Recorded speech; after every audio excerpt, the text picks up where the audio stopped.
All of us are human beings. I don't think I know I let my mind go there sometime, and I don't think I'm so bizarre and different. Well, maybe I don't think in that particular respect that I'm so bizarre and different from everyone else. We have a sense, and it was addressed in the funeral to some of the people, Bishop Wright, I think, when he was addressing it, when he was talking and addressing the funeral about some of the people who were there that didn't know God, that are wondering, why are these people so happy that Jenny Dennis died? Why are they not more tearful and more sorrowful? Why aren't they sadder? Because we know where she is.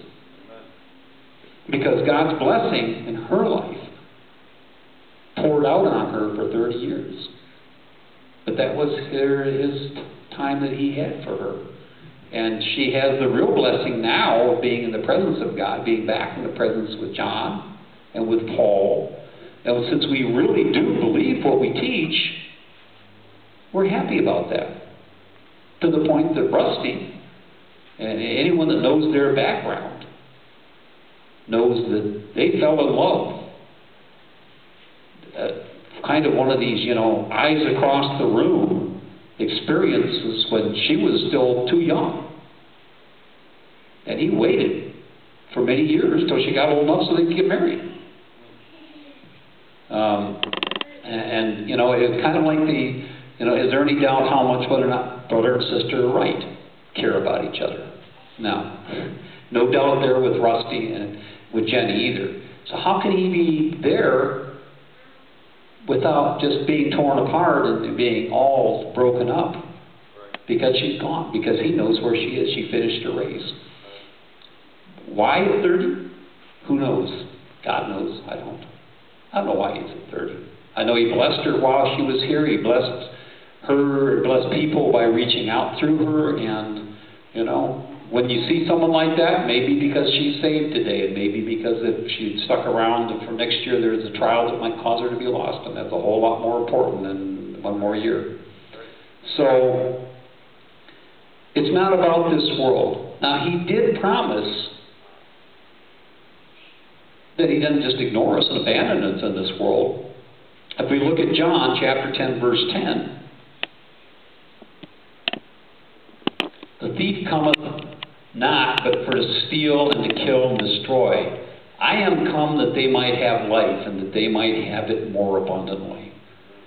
He makes it clear. The Lord makes it clear that part of why he's here is so that we can have abundant life. Now, some of that, obviously, it's like him giving us the desires of our heart. Yes, he does. He changes them, and then he provides them. If left to my own devices, the desire of my heart might be to have a Maserati.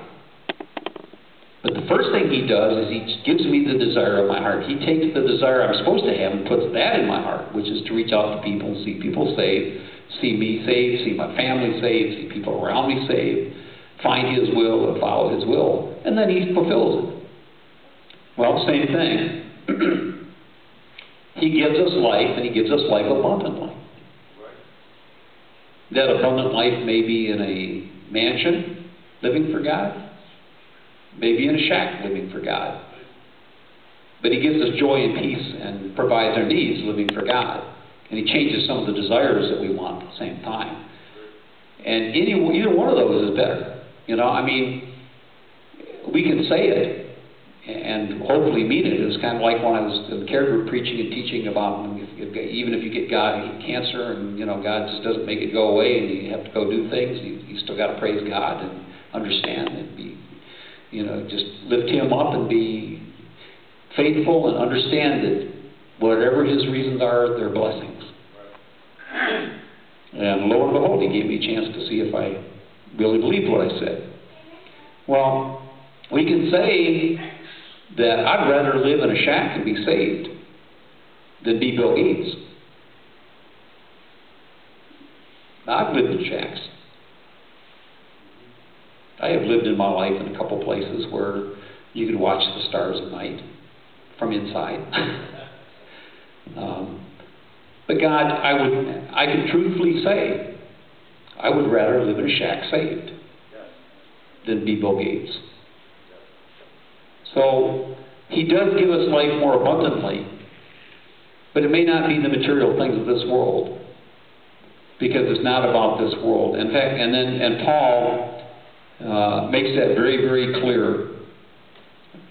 I believe in 1 Corinthians chapter 1, and he talks about Jesus coming to provide salvation, about things not being in this world. And then 1 Corinthians in 15, verse 1. So, moreover, brethren, I declare unto you the gospel, what I preached unto you, which also you have received, and wherein you stand. And in verse 2, by which also you are saved, if you keep in memory what I preached unto you, unless you have believed in vain. So Paul comes out and starts in 1 Corinthians chapter 15 and talks about this, we have to keep in memory what was preached by the apostles. Else we believe in vain. Now, we've done studies, and we've all done studies and looked and so on, and I think we're all well aware that belief and keeping in memory, keeping the scriptures in our heart and our belief, the Bible is pretty clear that doesn't mean mental assent that I do nothing about. You know.